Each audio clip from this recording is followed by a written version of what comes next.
The very first bass I ever owned was a old pawn shop bass that my mom had brought home. It only ever had 2 strings on it. It had an E and an A, which was perfect for a beginner. And there were flat wound strings on it. And that's kind of what I would jam around on. We were at band practice. I used to play guitar. And we're at band practice, and my good friend Sean, I actually just stayed in his guest room for 3 days up in the Bay Area, and we had a great time.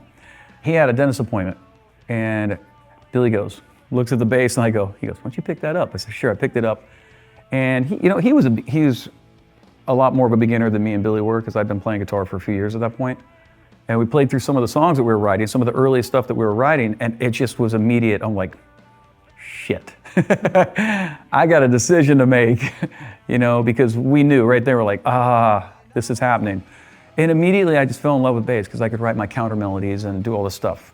So I saved up my money. I was bussing tables, saved up my money, and I went to Guitar Center and I bought a Peavey Patriot and played that guitar a lot for all the shows, or first album, first couple 7-inches. And then we were on tour and my strap broke. It hit the ground. I picked it up and it wasn't working. Then we get to Minneapolis and we had a show. I think we were playing the Varsity. And I picked it up, and when I picked it up, I realized it had caught a grain in the wood and the bass was broken in half. And it was just being held together by the pickguard. I'm like, damn it. And there's this other guy there named Scott. He was a bass player. And he goes, I just bought another bass. He goes, I haven't even plugged it in yet. He goes, if you want to check it out, I'll sell it to you for what I bought it for. It's like 180 bucks. That's this one. This is my baby. And I plugged it in. I plugged it into this amp that we're plugged into right now, and this little acoustic cabinet. It's an old Yamaha, I want to say like a G100 or a G200. Those things had amazing pots in them, and there's enough copper in that thing to rewire your house. So it's literally got a ton of power for what it is.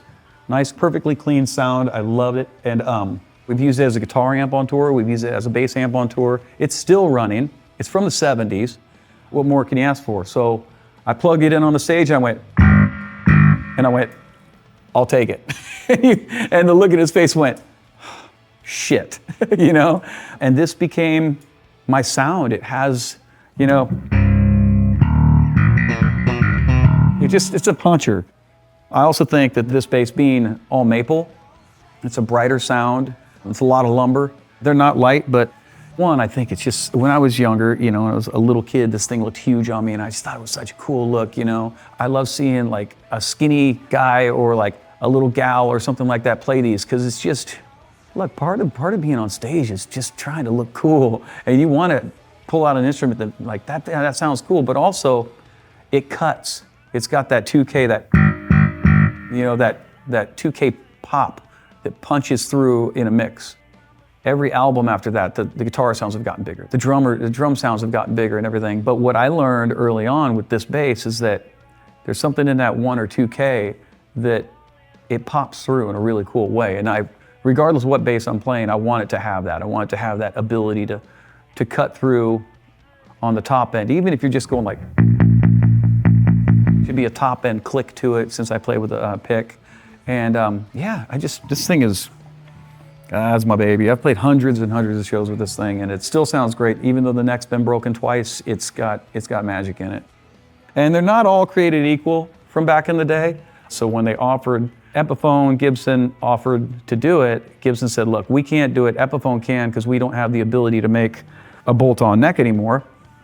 But everything's running through Gibson. They're Gibson pickups, and the quality control, everything was run through that.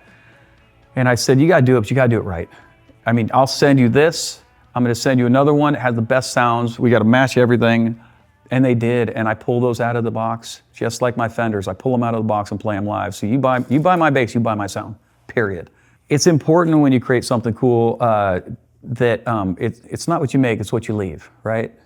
And that could be as simple as like, what's your legacy, or did you create garbage, or did you leave things that are gonna be around for a long time and be able to be played for years and years? I just think it's the coolest shit ever.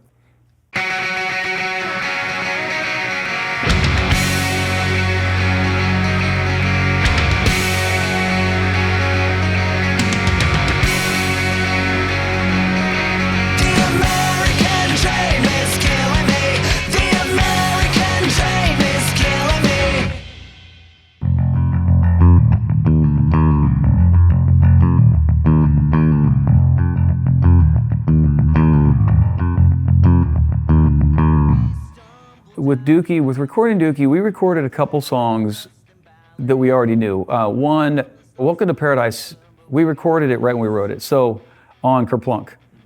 And then we had toured it quite a bit, and it had sort of, you know, become more. Just more from playing live and everything else. And then I just think, when we got in the studio, we recorded Welcome to Paradise, and we recorded Christie Road.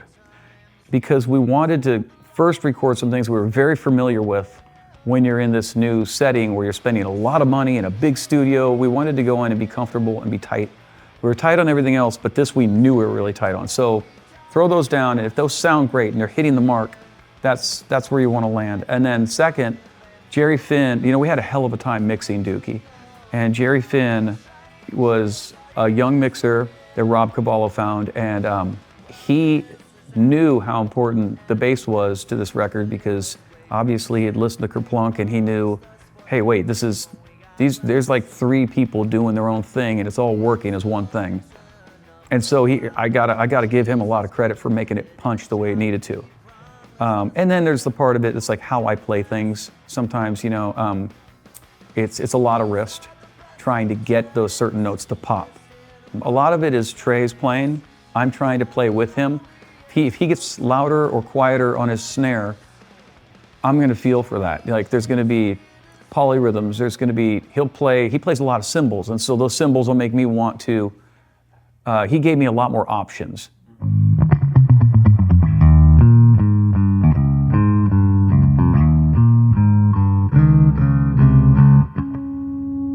Yeah. So you get the idea.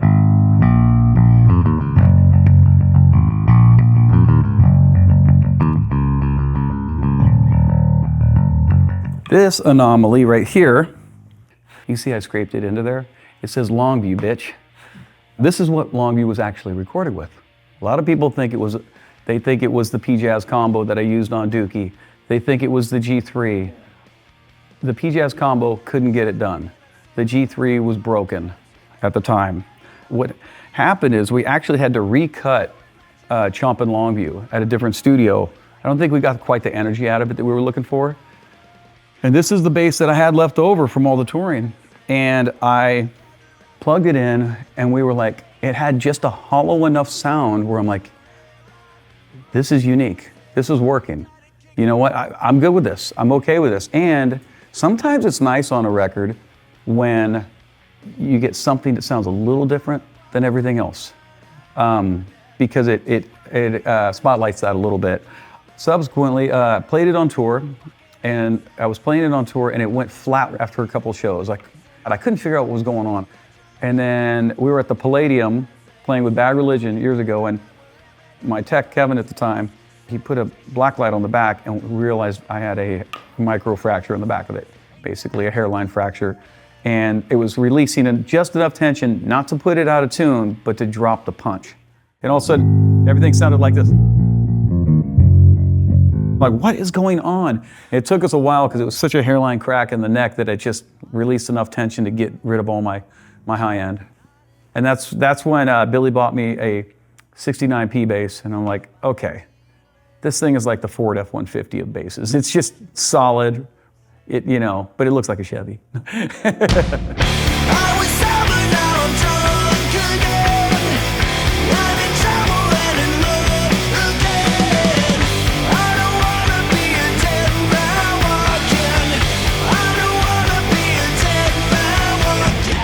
Nimrod had a bevy of basses because that's when I was really starting to try different sounds. This was when we were branching off into more elaborate songwriting, different structures, a little more different styles, things like that. That's where I got into trying some different basses, and they'd all be in the same wheelhouse but have a little extra punch or a little extra low end or what have you. And so that was the beginning of trying to get into other sounds. We had 2 tunings on stage for a long time. And so you got to switch back and forth quite a bit, which put me on tour with at least 6 basses back in the day. Now I probably change basses on stage now because there's even more tunings, drop tunings, other things, where I'm switching basses probably 10 times, 12 times on stage. No 2 P basses are really the same, but they are, in a sense. They're the most dependable to me. This one right here, this is my Stella bass. This is the blueprint for the neck and the sound of my signature Fender Tele P-Bass, 51 P-Bass style. I found this at Black Market Music in Los Angeles. Somebody had rattle canned it, matte white. It was much cleaner back then. And I was looking at it going, man, that's really cool. And I picked it up acoustically and I was just going, and it had, you know, okay, so. And it just had the thing. I was like, okay, that sounds really good acoustically. I said, you got an amp, I can plug it in. I plugged it in. And I remember the guy there going, you don't want that, you want this. He was trying to get me to buy like an Alembic or something. And I was just like, you don't get it, dude. I was like, and I plugged it in.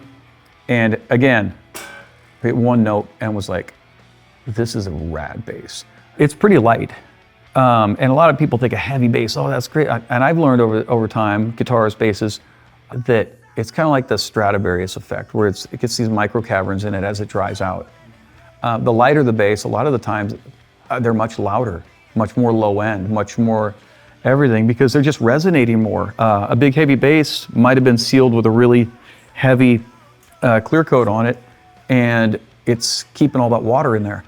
And I've had basses that I really liked that had a heavy clear coat, or they were just a little heavier and they didn't sound great. So I just put them in my bass coffin, which is what we call it, where I store all my basses on tour. And I brought them with me and let them change climates and sit on the stage for all the opening bands, everything else, and let them resonate and rumble for 10 years.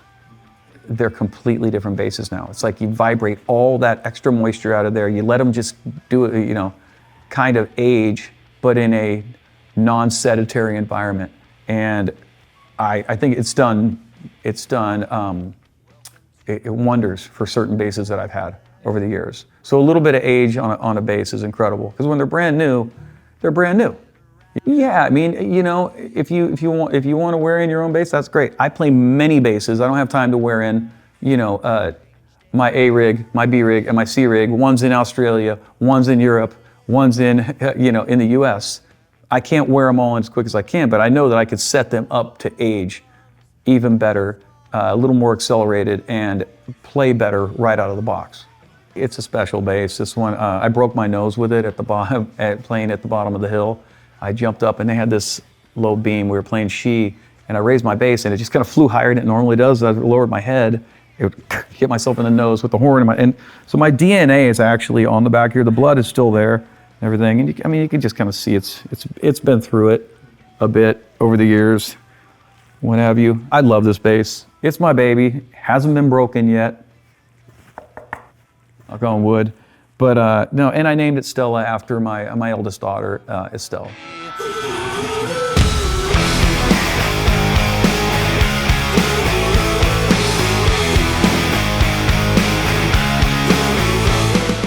So when we came back from touring in Europe, we really hadn't gotten any money yet, you know, and when we finally got our first checks, we're like, okay, we need bigger gear. Now we're playing big stages. We went on to Lollapalooza. We just needed bigger gear to fill more space on the stage, because you got to hear across the stage, you know, no in-ears or anything else. If you go as far as your core can go, you can barely hear what you're playing anymore. So, and we're not really ones to stand still, you know. But the Ampegs were great for me. To me, if an Ampeg is known for one thing, it's known for an excellent sub-low end. They've cornered the market on excellent sub-low end on their 810 cabinet. I was looking for something with more controllable punch, because not all stages are created the same. Concrete stage, the sub wants to go away. And when you're on a plywood decking stage, it will enhance that low end and mask a lot of the other notes that you're playing. So then I started playing Mesa Boogie stuff, and I started playing their MB2000s, great amps. They were rock solid, and they had two preamp, the rest was solid state. They had a contour knob on there that blended. It was really great. But their cabinets, for me, you know, I was playing their, I want to say I was playing their 810 cabinets, and they were great, but I was still fighting a little bit of the wooliness in the low end. It was better, but it wasn't perfect. And I really wanted to hone in on how I could adjust that. So Sean Beresford, who was my rep at Mesa Boogie, I used to go up there and they'd say, what do you think of this? What do you think of this? I brought a P-bass up and said, well, let's plug this in, you know, because they were working with like an active Yamaha or something else like that at the time. And I'm like, we got to have a P-bass in here all the time because that's the standard. And if I'm long-winded about this, it's because it matters to me. I'm a dork. And so I was hammering, like just really bothering him to make me a 610 cabinet. I said, you get me a 610 cabinet, but I wanted to set it on top of a 15 cab. So now you're at the height, if not a little taller than a 810. But what I could do is, for each stage being different, I could adjust the low end and the high end on the lower speaker, so I could control my sub and add high end to it as well, and then know that the 610 would really punch. And that was a killer sound for a long time. Heavy as hell, that gear, but rock solid. I have this one bass called the Weapon. It's an early 70s P-bass. Then there was one of these in the studio. We plugged it in, and that's the sound of American Idiot. I mean, these things just, they got the punch, the bite. I really just wanted something bulletproof. Again, I always harken back to, I wanted a Ford F-150 that looks like a Chevy. It's got the 59 cutaway, the badass 2 bridge, the 59 hot wrap pickups. This is the Fender version of the Leo Quan, but the Leo Quan Badass is what I started with, which is what's on my Gibson. We've now transitioned to a 62 pickup, and they're great too. 59 in this one, there's debate over which one's better. Even on my side of the stage, there's debate over it, because one of them will be incredible and the other one, they're all good. It's like, but again, sometimes you get one and you're like, is it the bass? Is it the pickup? I don't know, but it's magic. We were playing so many shows, I needed something I could depend on every single time. So what I did was I had Fender make one for me, and with a rosewood fretboard. I always loved the Telecaster style body, but they had a different pickup in them, and so people were routering them out, and it just was ruining the old basses. And so I said, would you make me one with the split pickups in it? And eventually it went to Photoshop, and then gave them the values of the capacitors so it could get really low. You know, it's the kind of, you just get that really, just to get like almost like jazz sound, you know? These are all pretty dang consistent. Occasionally I'll get one and I go, it could be brighter. That's rare. They're almost all out of the box perfect. I didn't want to put my name on them, so I put that, which is my little tattoo right there. And I like people to be able to go ahead and make them their own. Even with the Gibson basses, it says my name on the truss rod cover, but I threw a blank in there too, like an old radio delete plate or something. So if somebody wanted to make their own or just put it on there and call it their own, that's fine too. I think it's important to feel like it's yours. If you want the mic Dirnt thing on there, that's great. If not, you know, you can carve that one out and put your own on it. I think it's pretty fun.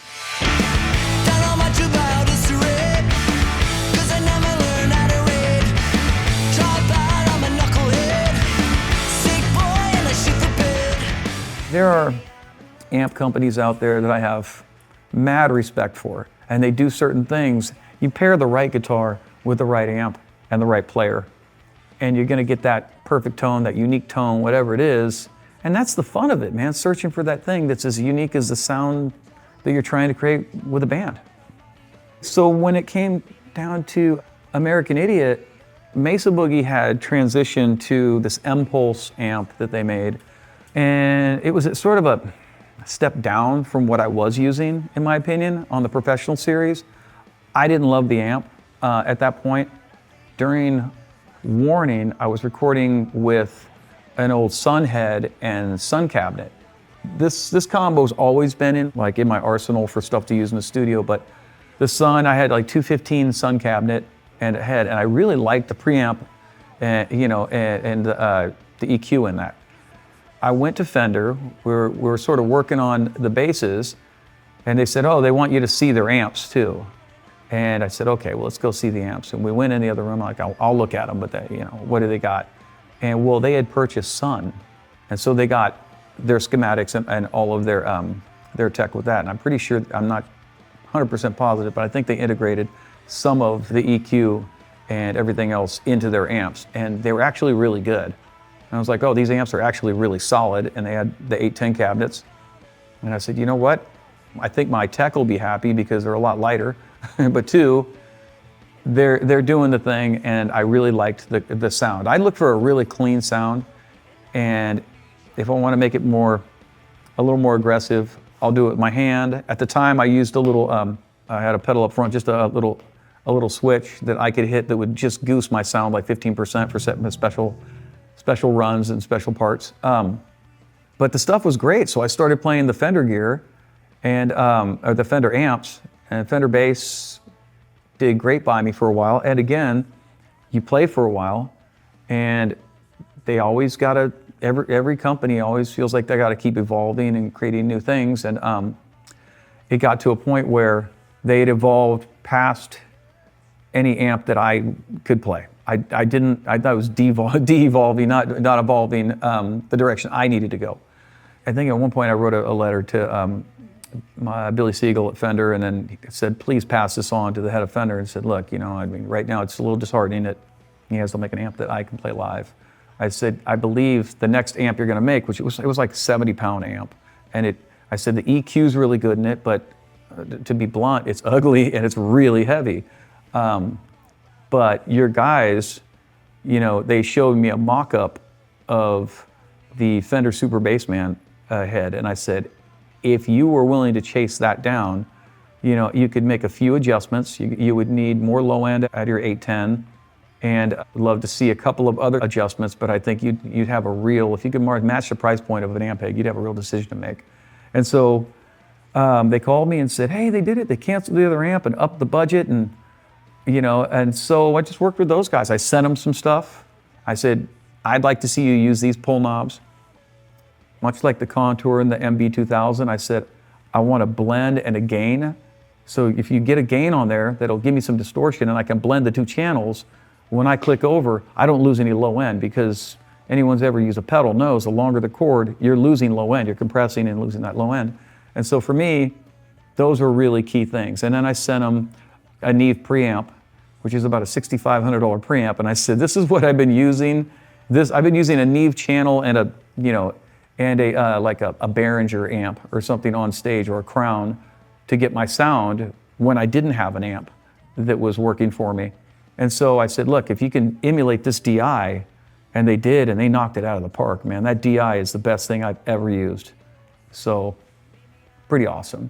And then they won Bass Amp of the Year the next year, and they crushed it. So, when you're on tour, you're not with your family a lot, and it's a tough one. You're gone all the time, and so what do you do? Well, you want to remind yourself of your family. Yeah, you want to remind yourself of your family. See, that thing hasn't been plugged in it. Stop it. 1958. What are you going to do? She's got some attitude. So I named this one Ruby May after my younger daughter, and my tech put a little Ruby May thing on there. It looks like it's original. He found some old decals on there, and this was immaculate. Stop it! Don't start with me today. And this is a rare color combo in '58. It's a pricey bass, say the least. And when I played it live, the guy, the broker friend of ours, he was like, "What? No, you're playing it live." But our sound guy was like, "That is the best sounding bass I've ever heard on stage." He loves this bass. And she's not working at all right now. She got some attitude. Yeah, she's not gonna play ball. I think the pots are really dirty. I pulled her off tour. Come on, fucker. I pulled her off tour a while ago, but I played the shit out of this one. Usually this one gets to play basket case, some things like that. She was brand new essentially brand new when I got her. And I said, look, man, they're meant to be played. They're meant to be played on stage. And if she gets worn down a bit, that's fine. I eventually wore her down enough where I'm like, okay, now we pull her out for special occasions. But this is one of those basses that I can also play in the studio. She just has it all. And it's 1958. I mean, She looks better than I'm gonna look at 70 years old. This is a perfect example of why vintage gear is so important. This isn't even vintage gear. Fender did a series of these. This wood these are the Hollywood Bowl guitars. So this is from the ash benches of the front row of the Hollywood Bowl. And when they tore them out, somehow, or somebody there was thinking, I need that wood. And it was genius.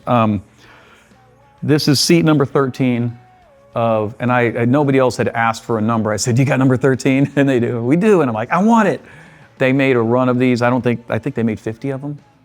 This has seen every, creator, innovator of rock and roll that ever played the Hollywood Bowl. Yeah, I don't care if it's the Beach Boys or David Bowie or The Who or anyone that's ever played the Hollywood Bowl up until the year they pulled this wood out, which wasn't only, I want to say only like 10 years ago or something. All of that has resonated through this wood. And I think that's kind of what it is. It's like, this wood is dry already. It's been through it all. And I think that's a special, I don't know, there's just something about things that are not just secondhand, but have a story behind them. I feel that way about everything. I don't care if it's a hat that I wore, or a keychain I've had in my pocket forever, or a jacket or a guitar. These things and the stories behind them, all that stuff, they echo, they have reverb, they echo, and it creates connective tissue. I mean, we resonate as human beings. We're made of water and we resonate, and I just think it's special. And then you can sense that. You can sense how special the age on something is when you pick it up. And some things, you pick them up and they're older, and you can just go, you haven't been loved at all. I think instruments are like people. If they've been loved or left alone in the right way, it can be great. Or if they have been abused or left alone in the wrong way, they maybe don't turn into something special. The inside of two necks and two guitars are not the same. The DNA is different in each one.